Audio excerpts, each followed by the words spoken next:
Bueno, buenas tardes a todos. Gracias por la invitación. Aprovecho, Manuel e Iván. Felicitaciones por el simposio. Y bueno, y a los que quedaron acá estoicamente hasta el final, vamos a intentar hacer un resumen un poco de todo lo que se habló acá. Sí, arranca la diapositiva, la presentación. Y si no arranca también, no hay problema. Arrancamos así a capela. Y a ver, si empezamos digamos, a resumir un poco todo, primer punto es entender que cuando uno trata un infarto a tiempo, básicamente, digamos, estamos pensando y teniendo una visión a largo plazo, ¿no? Porque eso implica que todo paciente tratado a tiempo tenga una fracción de eyección, digamos, a largo plazo y a corto plazo reducida, que reduzca los tiempos de la internación. El que dice simposio. Sí, creo que es así. Sí. Ahí está. Que tenga menos tiempo de internación. A ver si arranca. Sí, queda un poquito de paciencia. Bueno, entonces volvemos, que tenga corto tiempo de internación y a largo plazo, sí, que necesite menor cantidad de drogas porque no tiene, porque no, a ver, ahí está, todos estamos acá. Genial, gracias. Entonces decíamos, clave tratarlo a tiempo, reducimos la tasa, digamos, de internaciones a largo plazo, reducimos también el requerimiento de fármacos de alto costo y de dispositivos implantables. Entonces está claro, digamos, que hay que organizar el sistema de salud en redes de atención. Y esto, a ver, es clave porque, como vimos con los ejemplos, ¿no?, acá de Gualeguaychú y de Rosario, la organización en redes reduce el tiempo a la reperfusión, consecuentemente reduce la mortalidad y aumenta la cantidad de pacientes que tienen acceso a un tratamiento de reperfusión de calidad, ¿no? Y obviamente, porque lo dicen las guías clínicas, hay que organizarlos. Pero lo clave, digamos, es que asegura que todos los recursos se puedan distribuir de manera eficiente, homogeniza el tratamiento de los pacientes con infarto con supra, independientemente de por dónde ingrese el paciente a la red, y todo esto basado en protocolos que estén estandarizados y obviamente basados en la evidencia. Y lo más importante, como recién dijo Pedro, del STEMI Team o del IAM Team, es que estimula, digamos, en la región, en el centro donde se organiza la red, lo que es el trabajo en equipo. Y esto obviamente genera, digamos, sobre todo en el interior, no en Buenos Aires, que es un caos, genera, digamos, un efecto positivo en la comunidad. Entonces, también sabemos, ¿no?, que siempre hay un gap entre las guías clínicas, lo que dicen las guías clínicas, y realmente la realidad o la práctica clínica. Y la realidad es que ese gap se puede explicar por tres cosas: o porque los recursos no están, o porque los recursos, cuando están, no están coordinados, o el tercero, que para mí es el más importante, que es la falta, como recién dijo Pedro, de apoyo político. Si no hay apoyo político, es muy difícil que esto se pueda llevar a cabo. Entonces, si nos preguntamos qué es lo que nosotros necesitamos para que una red, digamos, se pueda llevar a cabo, lo primero es la voluntad, a todo nivel, ¿no? Es decir, bueno, genial, ¿no? Como dijo, digamos, yo siempre digo lo mismo, el ejemplo de Rosario, se cumplen todos estos pasos que yo voy a ir mencionando y ellos lo han hecho, digamos, lo han cumplido muy bien, ¿no?, para desarrollar la red. Entonces, primero tener la voluntad claramente de hacerlo. Y cuando decimos es a todo nivel, a nivel nacional, regional, en una ciudad, en una prepaga, en una obra social, o hasta incluso en algún centro, como nosotros lo hemos hecho en el ICOA, que era solamente el contacto entre una ambulancia y un centro pequeño, monovalente, para hacer angioplastia primaria. Pero todo vale siempre y cuando, digamos, eso uno intente mejorar y organizarse puertas adentro. Y a la vez, hacer una red de infarto es hacer un traje a medida, porque, digamos, las realidades del país son absolutamente distintas. Las realidades adentro de una provincia son también completamente distintas. Entonces, esa red va a tener que estar basada en los recursos, en la geografía, y obviamente en el sistema de salud, que si se puede integrar el público y privado sería como romper la barrera más importante de nuestro sistema de salud. Entonces, entendiendo y teniendo muy en claro que uno quiere armar la red de infarto, bueno, acá hay que empezar a pensar, digamos, en algunas premisas, ¿no? Y estos son los principios rectores de toda red de infarto y que debieran estar presentes.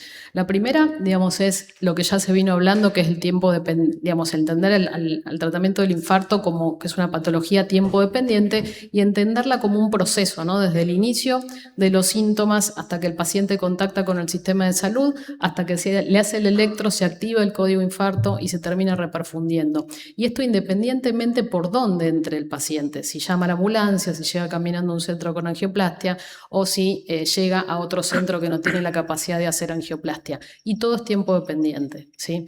Tanto el tiempo, digamos, del paciente, que es lo que tarda, digamos, en llegar al sistema de salud, como el tiempo del sistema. Y todo esto conforma lo que se llama tiempo total de isquemia, que este es, digamos, el predictor, digamos, de eventos a corto y a largo plazo de nuestros pacientes, ¿sí? El segundo principio es lo que mencionaban hace un ratito, ¿no? O sea, la equidad en el acceso al tratamiento. Todos los argentinos debieran poder tener acceso a un tratamiento de reperfusión de calidad, ¿sí? Tercero, que todos los actores trabajen coordinados, basados en procesos que estén estandarizados, ¿no? Que para este caso, digamos, son las guías clínicas, y siempre ofrecer el mejor tratamiento que uno pueda tener a disposición. Como vinieron diciendo, todos sabemos que la angioplastia primaria es el tratamiento de elección, siempre y cuando se cumplan con dos premisas, que primero que sea realizada por operadores experimentados y segundo, dentro de los tiempos recomendados por las guías clínicas. Si esto no es posible, bueno, hay que administrar trombólíticos en el marco de una estrategia farmacoinvasiva. ¿Y esto qué quiere decir? Esto quiere decir administrar los trombólíticos y trasladar al paciente inmediatamente para hacer una angioplastia de rescate en el caso de que no haya reperfundido o dentro de las 2 a 24 horas en el caso de que haya reperfundido para hacer una coronariografía más eventual angioplastia. Y obviamente si todavía no están conectados los centros de diversa complejidad para hacer estrategia farmacoinvasiva, obvio que hay que pasar trombolíticos y hay que intentar que todos los centros tengan y que dispongan de trombolíticos si están alejados de los centros de angioplastia primaria porque claramente es mejor que el placebo. Esto que yo les acabo de decir hace 11 años, cuando empezamos con la iniciativa Stem Save a Life y empezó con el registro ARGENIAM, en todos los congresos de la SAC discutíamos, la pregunta era, ¿qué tenemos que hacer después de pasarle trombolíticos? Y la mitad de la Sociedad Argentina de Cardiología decía, bueno, no, hay que trasladar al alto riesgo solamente para hacer una estrategia farmacoinvasiva. Y otra mitad, generalmente todos cardiólogos intervencionistas, decíamos no, hay que trasladar a todos. Y las guías y el consenso de la SAC, en el diagramita o en el algoritmo, transmitía esta cosa que no generaba como mucha coherencia. Hasta, por suerte, este año, en donde lo que hicieron fue, por suerte, y lo celebro, juntar, digamos, el mismo consenso que hable del síndrome coronario agudo con y sin elevación del ST, y en el algoritmo finalmente, dice la derivación sistemática a un centro con angioplastia postfibrinolíticos. Esto es lo que hace un montón de años la Sociedad Europea de Cardiología y ACC y AJA recomiendan. Así que estamos bien, estamos bien. Y finalmente, toda red tiene que tener una política de no rechazo y, como decía Pedro recién, medir en el marco de un programa de mejora continua. Entonces, una vez que uno dice, bueno, yo quiero armar la red, tengo estos principios rectores, digamos, para seguir, entonces, ¿cuáles son los pasos que tengo que hacer? Y voy a ir a resumirlos, irlos bastante rápido, pues ya vimos el ejemplo de Pedro y de Manuel, de acá de Gualeguaychú. Una fase de preparación en donde lo que hay que hacer es decir, bueno, ¿quién va a ser el responsable y el que va a coordinar absolutamente y que va a estar al tanto, digamos, de todo lo que suceda en una red? Y tiene que tener un nexo con el ministerio, dentro de, hablemos de la situación ideal, ¿no? Y conformar una estructura de trabajo, no solamente del centro con angioplastia, sino también que incluya a participantes del resto de los hospitales, ¿no? Más ambulancia. Después decir, bueno, a ver, ¿qué tengo? ¿Cómo puedo, digamos, con qué cuento para armar la red? Y acá entran los actores, ¿no? Si hablamos del primer contacto médico, paciente dijimos que puede llamar a la ambulancia, ir a un centro sin angioplastia, a un centro con angioplastia caminando. Sabemos que lo que le recomendamos a la gente es que llame a la ambulancia, y uno tiene que ver si están equipados, si cuentan con electro. Recién hace un rato Rodrigo dijo que las ambulancias del SAME no tienen electro. Bueno, les paso un aviso, estaría genial que en la Ciudad de Buenos Aires el SAME cuente con electrocardiograma, porque eso reduce los errores. Yo hice la residencia en el Argerich. Entonces, si un paciente, y siempre pongo el mismo ejemplo, si un paciente, no sé, está a una cuadra de un hospital de la municipalidad que no tiene la posibilidad de hacer hemodinamia y tiene un paciente con infarto con supra, lo van a llevar ahí, en vez de tal vez llevarlo o al Rivadavia o al Fernández o al Argerich, que tal vez le imprima 5 o 10 minutitos más de retraso, pero digamos claramente, bueno, ese es el concepto de la red y esa es la importancia del electrocardiograma adentro de la ambulancia. Y obviamente personal entrenado, digamos, para que eso ocurra, ¿no? En los centros sin angioplastia hay que mapear y ver dónde están y en función de la distancia decir, bueno, vos que estás cerca del centro con angioplastia, lo único que vas a hacer, vas a hacer un diagnóstico rápido y a derivar al paciente para angioplastia primaria. Y vos que estás más alejado, te tengo que entrenar para administrar trombolíticos bien rápido, coordinar obviamente con el servicio de emergencias para que después el paciente se traslade rápido si no reperfundió o con más tiempo después de haber reperfundido. Y en los centros con angioplastia tienen que trabajar 24/7 dentro de una red sí o sí. Y todos, independientemente de por dónde entre el paciente, todos tienen que estar entrenados para hacer un diagnóstico dentro de los 10 minutos. Y de ahí, obviamente, activar el código de infarto y implementar la estrategia de reperfusión, que ya tienen que saber de antemano qué es lo que van a realizar. Tercer paso, la fase de construcción. Hay dos modelos claves, un modelo prehospitalario, del que ya venimos hablando, y el modelo Hub and Spoke, que combina, centros de diversa complejidad. Y obviamente la elección de uno u otro va a depender básicamente, de la realidad local, de los recursos que tenga cada región y del sistema de salud. Pero acá lo más clave de todo es pensar en tiempos y no pensar en distancia. Se puede estar cerca y tardar mucho, ¿sí? O sea que ese es el concepto, clave.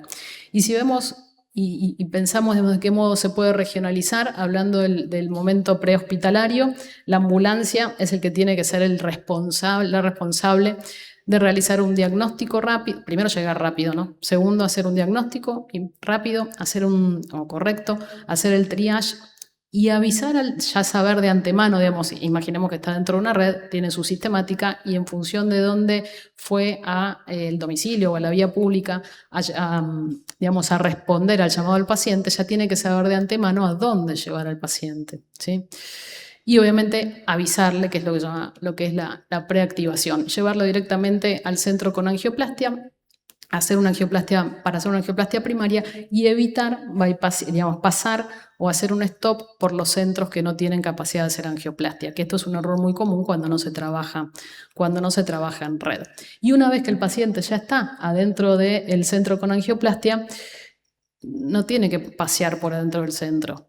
Si ya está preactivado, el hemodinamista ya tiene que haber llegado, está preparando, ya tiene que tener la sala preparada y una vez que el paciente ingresa al centro, tiene que ir directamente al servicio de hemodinamia y no hacer ni stop en la guardia, ni en la unidad coronaria, ni nada, porque ya el diagnóstico está hecho.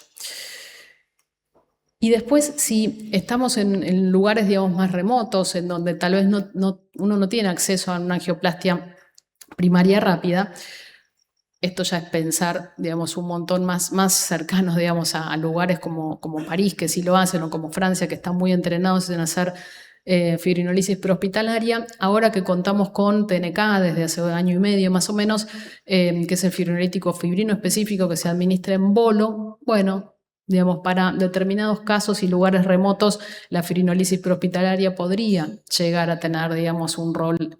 Acá todavía no se hace en ningún lado, ¿no? Pero antes esto era algo que uno podía ver en las guías clínicas y no aplicarlo, y ahora contando, con TNK se puede hacer.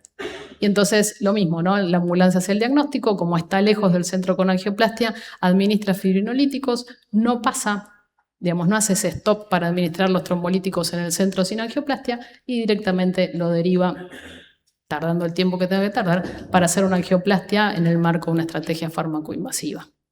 Y después el segundo modelo, que es el modelo de Hub and Spoke, que dijimos que básicamente son centros de diversa complejidad que están conectados por un servicio de emergencias que es absolutamente eficiente. El centro es el centro que tiene posibilidad de hacer angioplastia y como vimos todos los centros que están cerca son los que van a trasladar al paciente para angioplastia primaria y todos los que estén por afuera van a hacer estrategia fármaco-invasiva, incluido el caso de fibrinolisis prehospitalaria, como dijimos recién. Entonces la pregunta es, ¿dónde está el límite, ¿no? Entre hacer, digamos, este límite de acá atrás, ¿dónde ponemos esta raya? ¿Por qué este centro va a trasladar para acá sin pasar trombolíticos y por qué este centro sí? Y la respuesta es esta. Las guías dicen que uno tiene que hacerse esta pregunta una vez que tiene, si está primero, ¿no?, en un centro sin capacidad de realizar angioplastia primaria, las guías dicen, ¿puedo hacer una angioplastia dentro de los 120 minutos del primer contacto médico, o sea, desde que llega acá? Esta es la pregunta. Si yo no puedo hacer eso, tengo que pasar trombolíticos y después derivarlo, y si puedo hacer eso, si puedo hacer que el paciente vaya de acá hasta acá, en menos de 120 minutos y acá ya incluye hacer la angioplastia, bueno, lo puedo trasladar.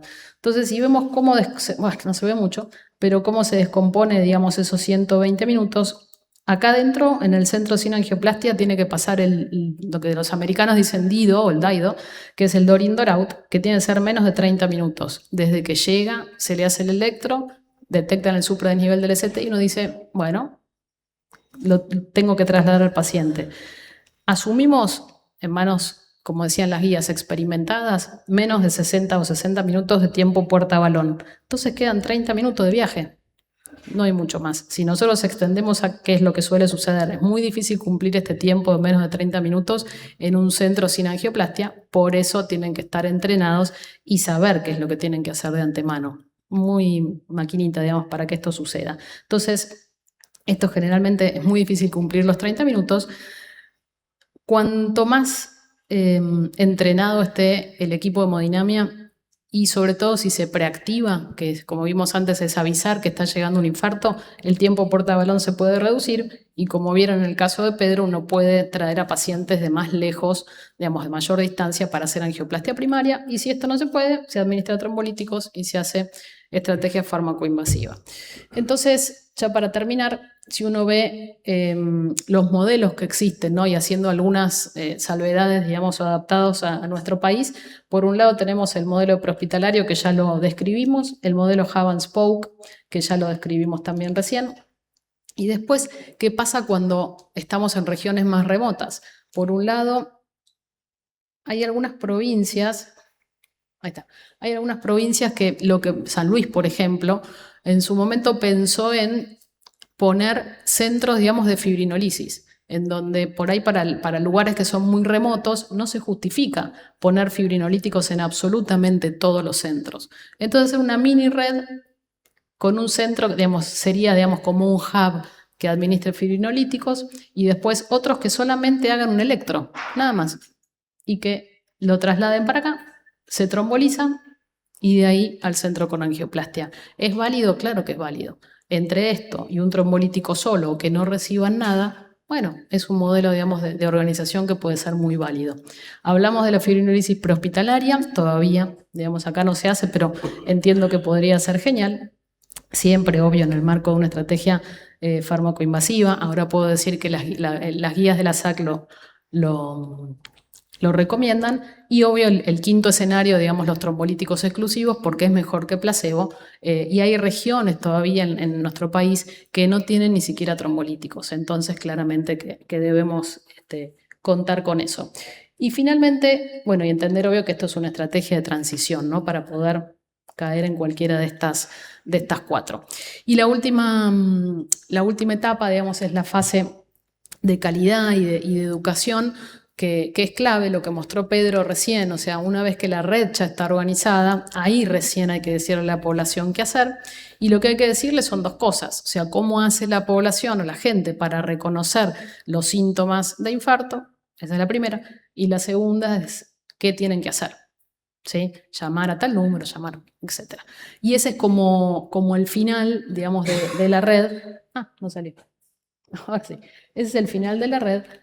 Y quiere decir que, como dijo recién Fran, o sea, es la frutilla del postre de la red y el último paso, digamos, que que tienen en la organización.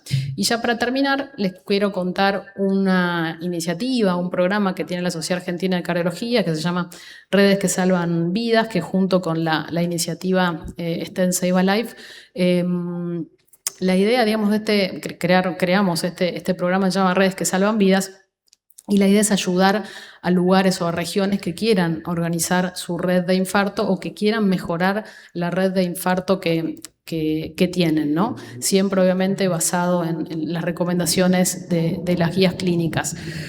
Y empezamos el año pasado con varias regiones, digamos, que empezaron a participar, y nos topamos con, yo siempre muestro una diapo que obviamente no la traje porque ya está añeja, tiene como unos 10 años, pero claro, nos empezamos a topar con un montón de las barreras que siempre describimos y que Manuel y que Pedro, digamos, siempre también las comparten o las tuvieron. Y que todo confluye en una, porque, a ver, los que empezaron participando te dijeron sí, con mucho entusiasmo queremos hacer, pero en cuanto empezaron a ver que había que hacer, se dieron cuenta que necesitaban el bendito apoyo político, que sin el apoyo político, digamos, estaban bastante trabados. Entonces, ese es el mensaje, digamos, más importante y principal del que quiera empezar una red de infarto. En nuestro país, en otros lugares es mucho más fácil, pero es por ahí creo que pasa la cuestión más desafiante.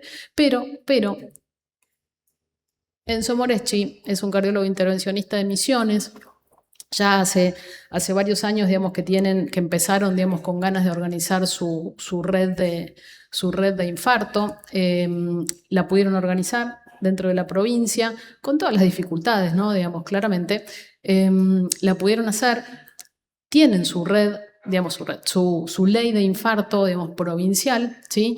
Y empezamos a trabajar con él, digamos, dentro de este programa.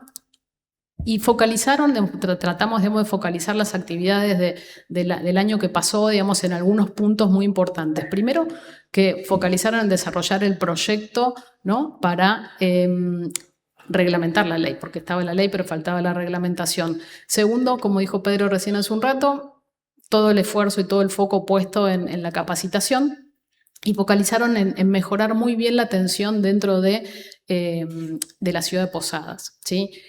Y lo que era, como siempre decimos, que todo depende, digamos, de la buena voluntad de nosotros, ¿no? Del médico. Todos los electros, todo iba al celular de Enzo, ¿sí? Entonces, por suerte, digamos, parece una tontería, pero eso la verdad que le generó como mucho estímulo a todos ellos para continuar. El ministerio les dio un celu, esto pasó hace 48 horas, y feliz me compartió. Parece muy tonto, pero digamos, es genial. O sea, esto habla del compromiso que tienen y lo feliz que se puede poner alguien porque el ministerio le da un celu con la tarjetita, con todo, para, digamos, que puedan, digamos, centrar ahí todos los electros. Y ayer me vuelve a mandar Enzo, digamos, un mensajito muy contento porque pudieron con ese celular, digamos, empezar a reperfundir y sobre todo a pasar trombolíticos, porque este paciente que muestra acá el electro, si no hubiera sido por esta red de infarto, no hubiera recibido ni siquiera trombolíticos. O sea que son esas pequeñas cosas, esas pequeñas historias que claramente, digamos, pueden cambiar el tratamiento de reperfusión y la vida, digamos, de una comunidad y de una región. Por eso son importantes organizar el sistema de salud en redes. Entonces, como mensaje final, sí, organizar una red no es fácil, es muy desafiante,